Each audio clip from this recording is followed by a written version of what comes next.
Chant with me. Om Shri Gurubhyo Namaha Harihi Om Om Namah Shivaya Om Tat Sat. Pranams to all Atma Jyotis, Divine Light of the Self. Welcome to our sessions on Mahabharata. So we go through brief overview. So you get the gist of the story and later you can learn on your own. I'll share my screen and request if your parents can. This meeting is recorded, so they can come and provide their consent. It would be easy for all of us. So can you please request your parents to show up once and accept this? Accept that we'll be recording and posting in YouTube.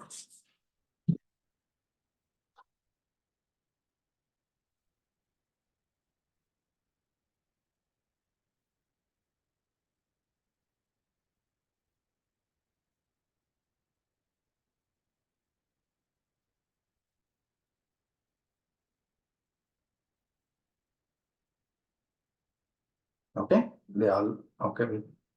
Thank you.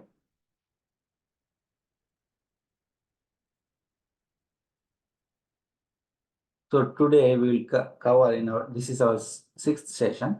We will cover in the last session, we went through the Laksha Gruha,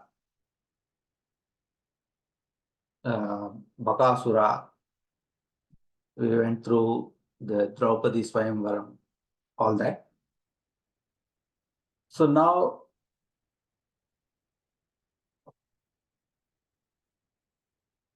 we will cover how Pandavas get their share of the kingdom. They establish their kingdom as Indraprastha. So then the slaying of Jarasandha, they perform a ritual, Rajasuya Yagam, to acquire allegiance, and the slaying of Shishupala. All this we will talk.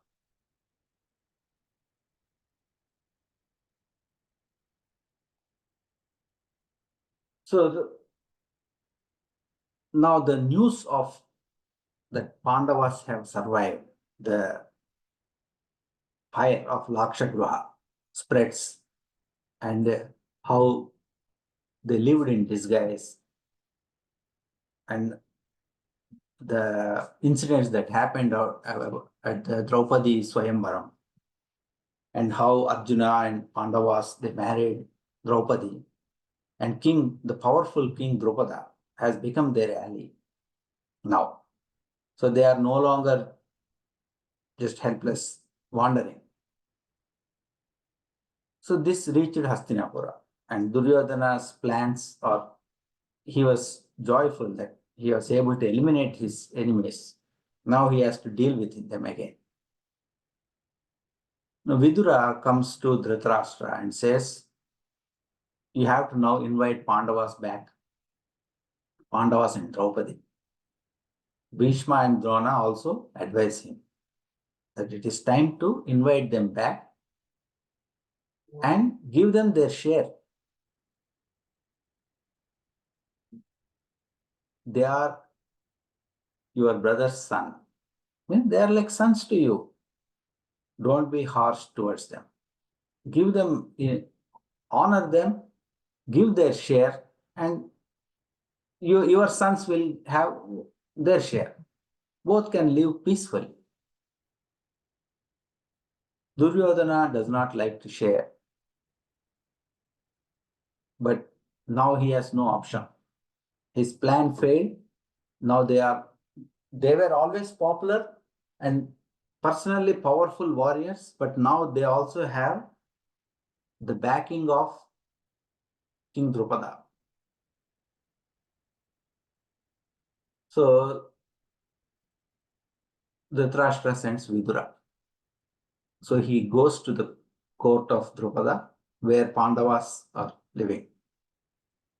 They are newly wed. So he explains to them and requests them to come back. So King Drupada, he was hesitant because he does not know what schemes they are playing. So he and Kunti, they may ask many questions to Vidura. And finally they say, you are the ones who saved them. So not only through relation, but by helping them escape, you saved their life. So you are like a father now. So whatever you say, they will obey. So they agree, and Pandavas, Kunti, and Draupadi, they return to Hastinapur. So they were welcomed in a grand way. People love them. And Bhishma, Drona, and the royals, everybody welcomed them. Dhritarashtra also, he wants to end this enmity. So he tells Duryodhana to make peace with his cousins. And he tells Yudhishthira, now I'll split this kingdom. One half you take, you become the king with your brothers, rule it, be happy. The other half, I am the king of Hastinapura. After me, my son Duryodhana will become the king. And both cousins live happily. And he offers them the part called Kandava Prastha. It is their original kingdom, ancient capital, now in ruins. It was ruled by long back, their ancestors ruled. Later they abandoned and moved to Hastinapur. And that place is now totally ruined. It was taken over by trees, plants, and thieves. It is uninhabitable. So he says, take it, you make it, and live happily. So Yudhishthira, he accepts that portion. He takes blessings from all of them, and he goes to Kandavaprastha along with his brothers and Kunti. So Yudhishthira is pure of heart. He does not argue. Whatever he considered Drona, Vidura, Bhishma, and Dhritarashtra all as his parents. Even though it is an unfair bargain, he does not think that it is unfair. He considers whatever my elders, parents gave, let me take it as a blessing and let me make something out of it, something positive. So he goes there, it's all uninhabitable, full of uneven places, thorns, bushes, deadly serpents. It's a dead city. Only some dacoits and some thieves live there. Then Krishna, as Krishna comes to help them, and they decide to first burn that forest, make a place, clear that area, and then construct a city and a capital. It's a huge undertaking. Only it's not something people with timid hearts or inefficient people can take up. It involves a lot of planning and a resolve to make things happen. Out of nothingness or out of impossible situation, turn it into a positive. So they methodically start burning that forest. So in that forest, there is lot of some perish and some run away, some birds, serpents, some perish and some fly. There lived one Saranga bird family, a mother bird living with 4 of its small kids in a nest. So the male bird, it abandoned its companion, female companion, and it abandoned its 4 children, and it left with another female bird, neglecting. But the mother bird, it looked after the little ones. So when the forest fire was spreading, this bird got worried. Every day the forest fire is approaching near its nest. It is burning everything in its way. And very soon it is going to burn us, burn my nest. And the air is also full of smoke. Now these babies they have not developed wings. They cannot fly. And I am not strong enough to carry all of them. I have to carry one by one, and I may drop them. Their father has deserted us, so he is not here to help. So these kids are going to burn. The mother bird can fly away, but it does not want to leave. I don't want to leave them the way the father left.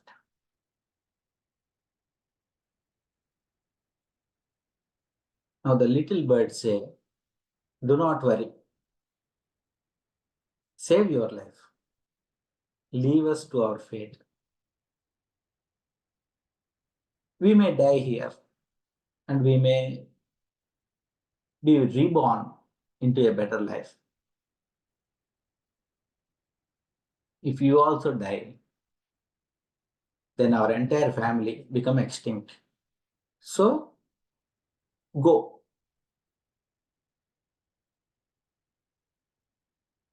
Go, you can find some other mate,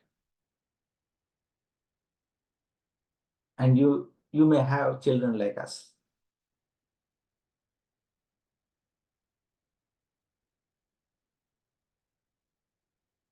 But the mother bird, she does not want to live. She says, I will also perish with you. Now there is a background story behind this. Long back, there is to be a rishi named Mandapala. And he spent his life praying to God and living the life of a brahmachari, means unmarried, not having children. When he died, the gatekeeper of the heaven, he said, you cannot enter. You are a childless. So why child is needed is we are born because of our parents. Means we are indebted to them for our life. We have to repay. How can we repay whatever service we do our parents? It cannot be compared with giving life. We can serve our parents, give them comfort in their old age,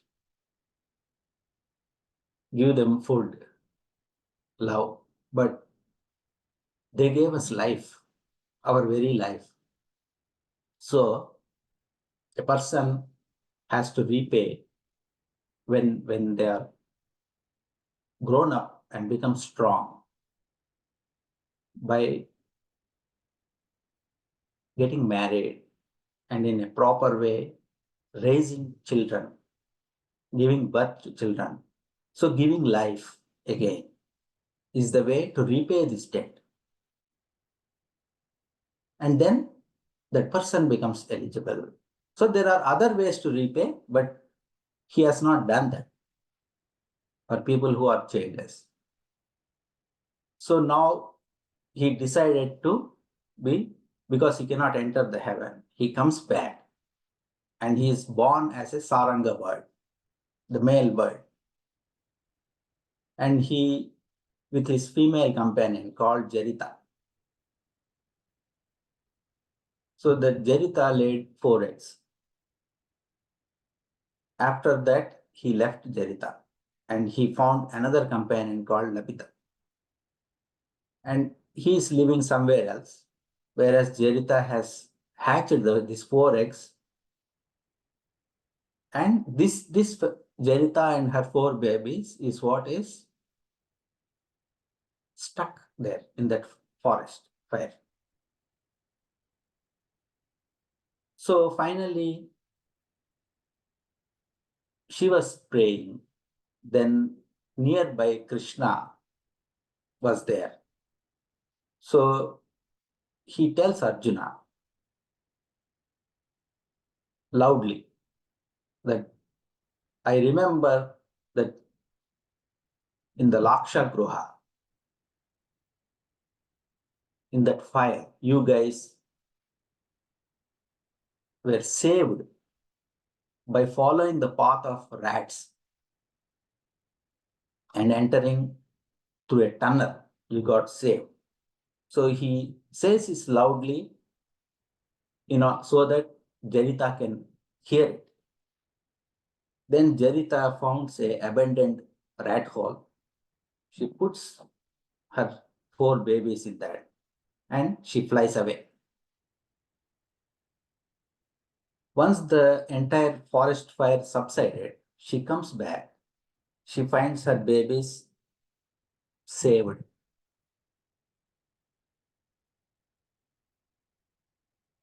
So she is happy. But while the fire is raging, the male bird, he also starts repenting. He thinks about his younger ones. And he says, I want to go and visit my children. They may be trapped in fire. Then Lapita says, looks like you are done with me. You want to go back to Jarita and you are using children as an excuse. You left Jarita for me and now you are leaving me for Jarita. So I am just one of those people, female, who get betrayed by males. But I let you go if that is what you want. Then he goes there.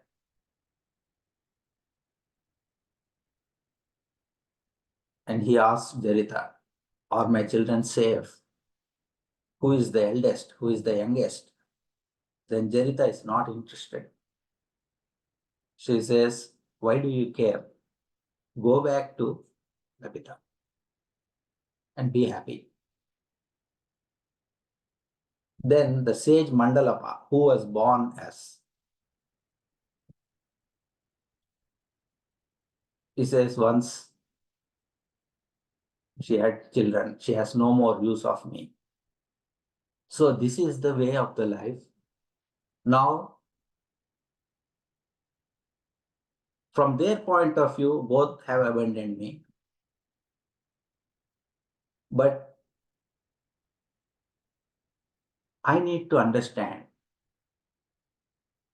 that I have to focus on not wander like this and focus on the higher goal of life. And he goes his own way. So why is this story important? Why do we have to, when so much Pandavas, Kauravas, the Lord himself, Krishna, when we are talking about all of them in the Mahabharata, why do we have to talk about a couple of birds?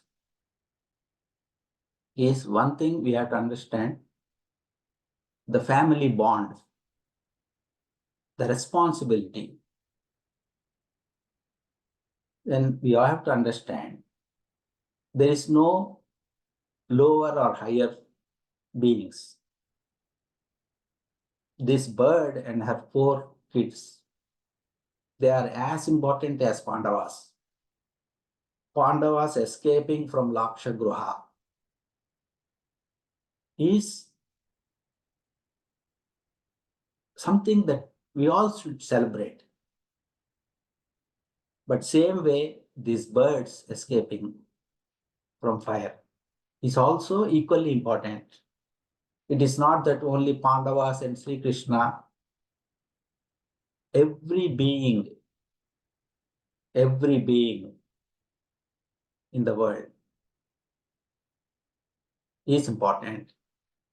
We need to have compassion. Every being has their own problems, their own suffering, their own way of dealing.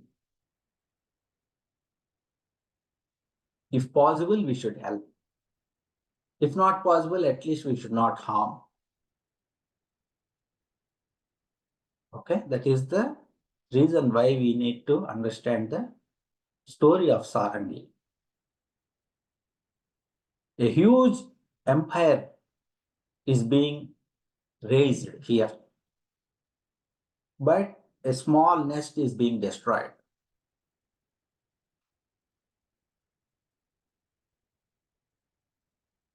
Now Pandavas, they burned down the Khandava Prastha.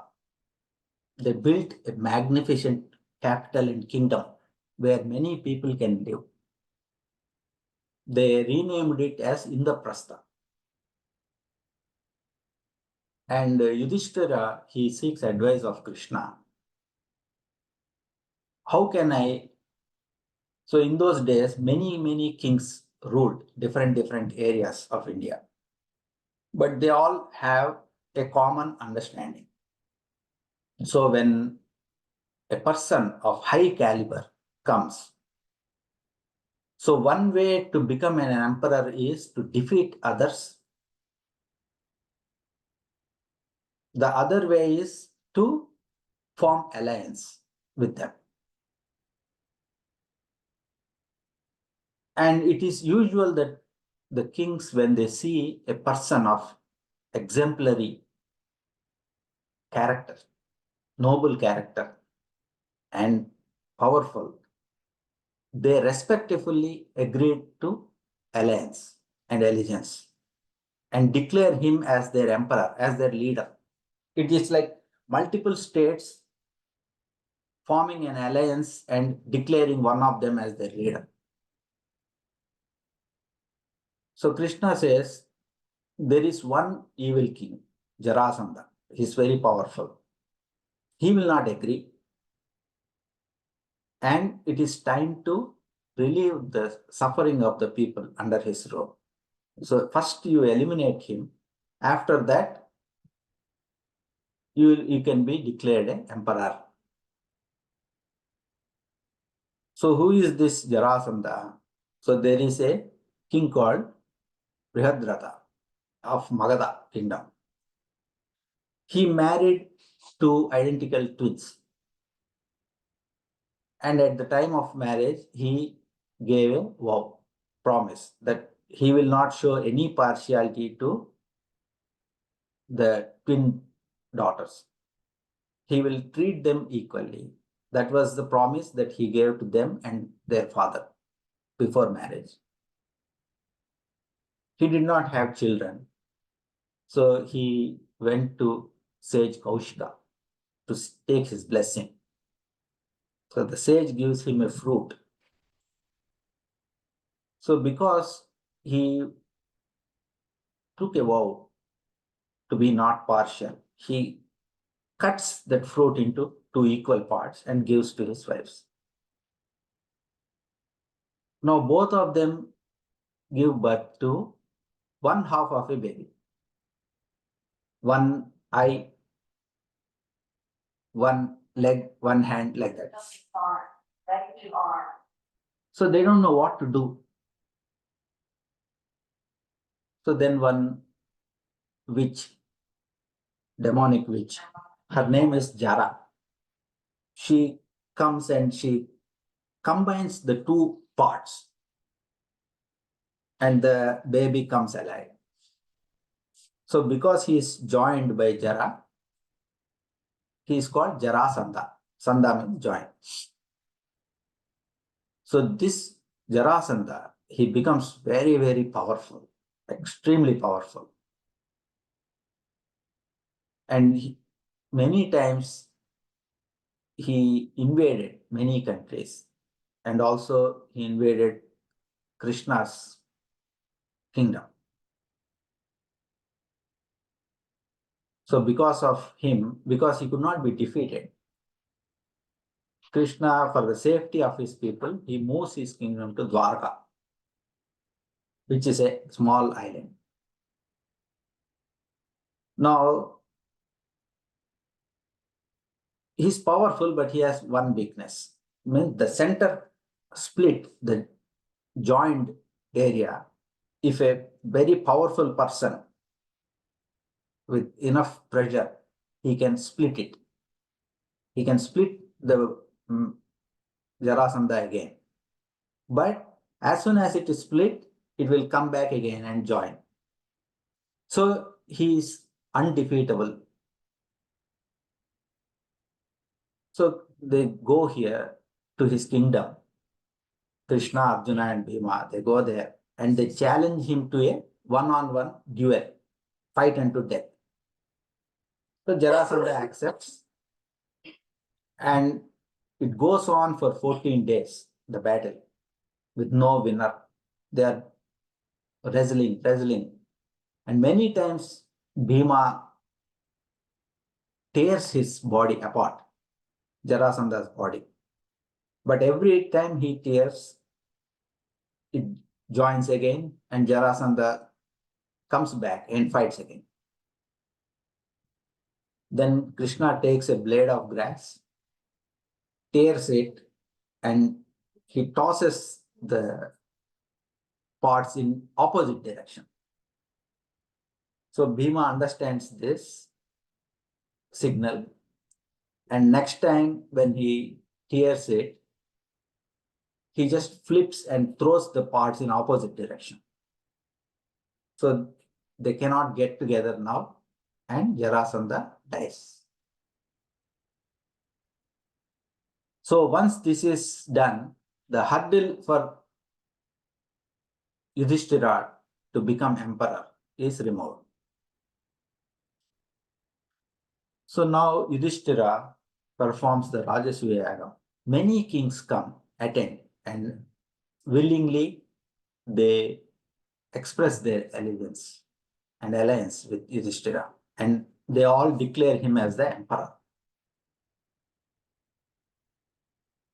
So as part of the ceremony, the question comes up, now we have to honor somebody as our chief guest in this gathering. Who should it be? Everybody goes to Bhishma, says, you are the eldest of all, so you should be the one. Then Bhishma says, no, it's not me. Krishna is our divine Lord. All glory belongs to Krishna. He is the person who is worthy of worship by all. By honoring him, we honor ourselves.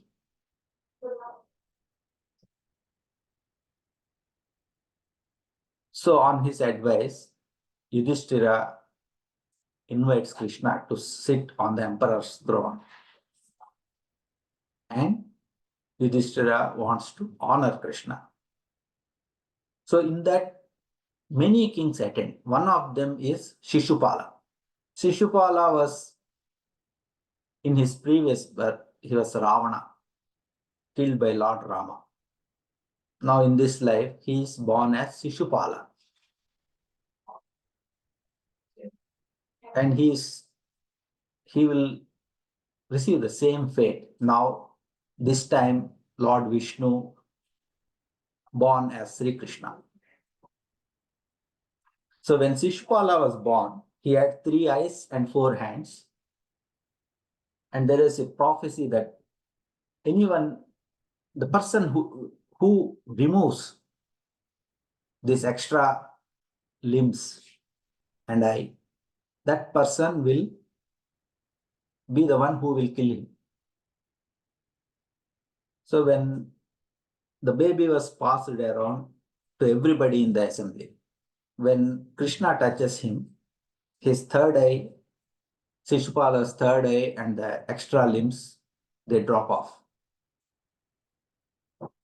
Then Shishupala's mother, they are relatives of Krishna. She requests Krishna to spare her son's life. So Krishna says, don't worry, fear not. He will grow. I will spare him. Let him grow. Try to teach him the righteous way of living. I will tolerate 100 offenses from him. The day he commits 100 offenses against me, I will, on that day, I will slay him. Till that, he is free. So now in this court, Shishupala he does not like Krishna to be the chief guest. He thinks Krishna is not worthy. Then he starts abusing Krishna in the front of the entire court. He humiliates. He uses abusive words, derogatory words. So Krishna tolerates. Everybody wants Shishupala, that you should not talk about Krishna like this. So once he crosses 100 offenses, then Krishna warns him. And Krishna has a weapon called Sudarshana Chakra.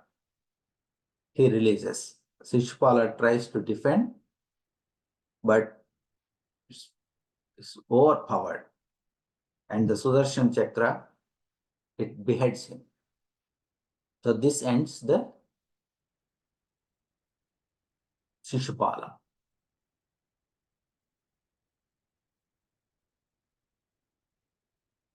Now, as part of the building in the Indraprastha, they invite the divine architect Mayasura and request him to build a magnificent city and a magnificent palace.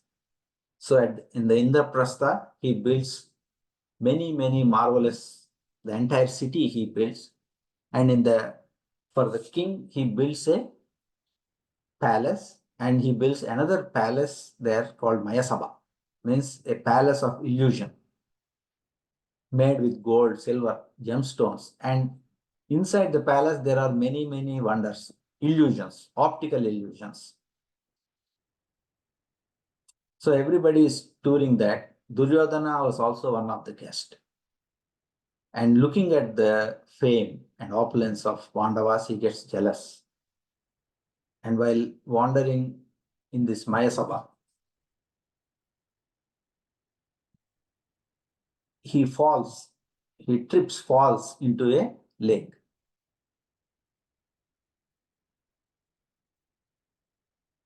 So Bhima laughs at him when he falls. Draupadi was also there. So this incident, Duryodhana could not take. He feels humiliated because he's full of ego. Even the slightest thing, it hurts him deeply. So his hatred, or he's already has hatred and jealousy. Now it reaches peak proportion. He just could not get over this. He says, I will somehow take revenge on Draupadi and Pandavas and humiliate them. I will humiliate them 100 times more than this. And after the ceremony is done, he returns to Hastinapur. And now, not only they have the king Draupada's backing, now they are even more powerful because many kings formed alliance with them and they have become extremely powerful emperors. So he thought, through force I cannot take my revenge. So let me think about some deceit, some treachery through which I can take my revenge. And he consults his uncle Shakuni. So at the conclusion, the great sage Vedavyasa comes. The emperor Yudhishthira and all the kings bowed down because the sage is greater king than all emperors and kings put together. And he is also their ancestor. So Yudhishthira asks him, Master, I have seen many bad things happen during the course. Shishupala was abusive. Shishupala got killed. Duryodhana was humiliated. And a lot of people predicted that catastrophic events may happen in the future. What do you say? Vedavyasa says, this is not the end. This is just the beginning. There is many, many more sufferings, sorrows, brutal things are going to happen. The next 13 years is going to be very, very troublesome. Many kings and soldiers will ultimately perish in a big war. But whatever is the destiny, whatever the Lord, the Ishvara will to happen, it is bound to happen. Nobody can change it. All you need to do is follow the path of Dharma, be on the path of righteousness. And he goes away. Yudhishthira rules the kingdom justly, and people are living peacefully. So this is where we stop. Next time we will see how Duryodhana, through deceit, how he took revenge, how he humiliated Pandavas and robbed them of all that they have, and how and why Pandavas are exiled to forest. Okay, this is where we stop. Any questions? Do you like it? Also, when I wonder what is the event where Yudhishthira is the emperor. Is it so? Is it called like Yagam or something? Yeah, Like Rajasuya, that is what we discussed, right? Rajasuya Yagam, right? Rajasuya, yeah.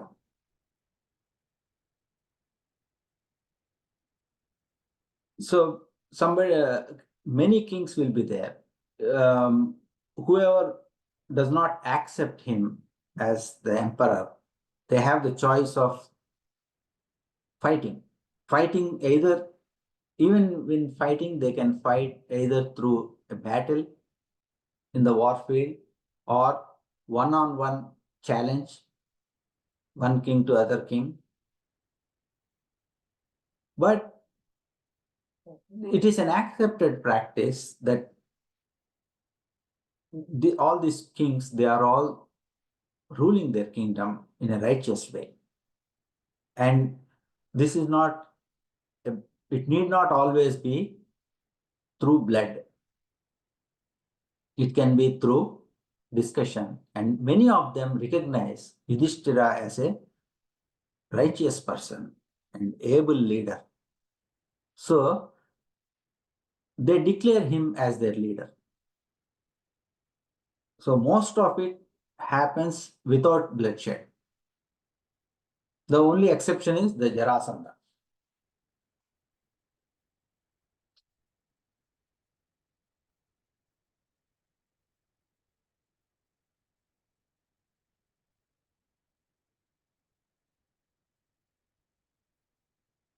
Any other question?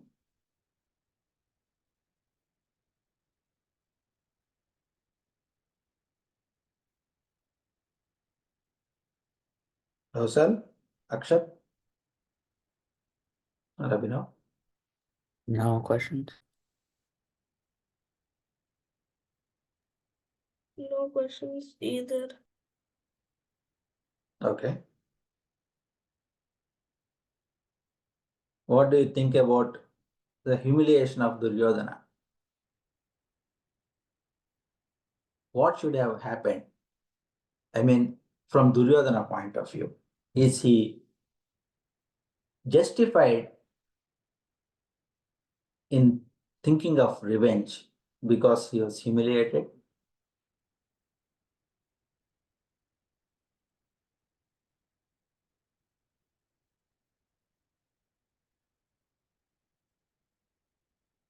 Does he have the right to take revenge for his humiliation? If yes, what is appropriate? If no, what should have he done?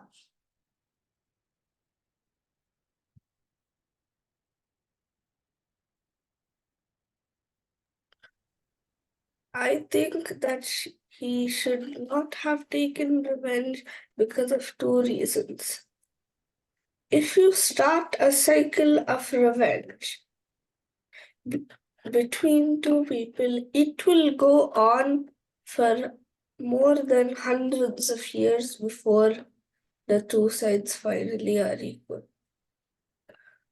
And second, he should have accepted that. And if he partially does have a right to take revenge, but I know what he did. Partially, I know some of what he did, and that was too extreme. Yes. See, revenge never give good result. Even though he's got humiliated, many such humiliations happen to everyone. Everyone in their life at some point, they get mocked for some reason or the other. It is not a cause to seek revenge. And even if he wants to punish them, it should be in a righteous way, in a proper way, not through deceit. Deceit, backstabbing, treachery, nothing good will ever come out of it. It is okay to openly challenge because he's a warrior, right? Let us say he is unable to accept the humiliation. Then the honorable thing for him is to challenge Bhima in an open battle and seek revenge that way. Those are called honorable and acceptable ways of seeking restitution.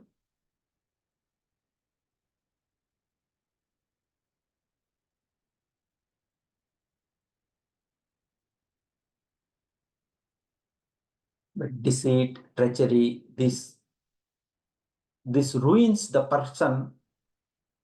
It not only ruins the other person, but it harms the person who follows that path more than others. There is nothing but ruin in that path.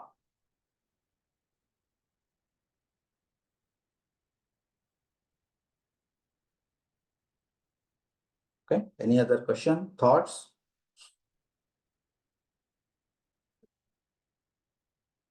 All right, let us close. Om Shri Gurubhyo Namaha Harihi Om.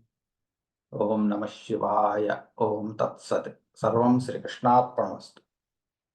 Thank you. Bye.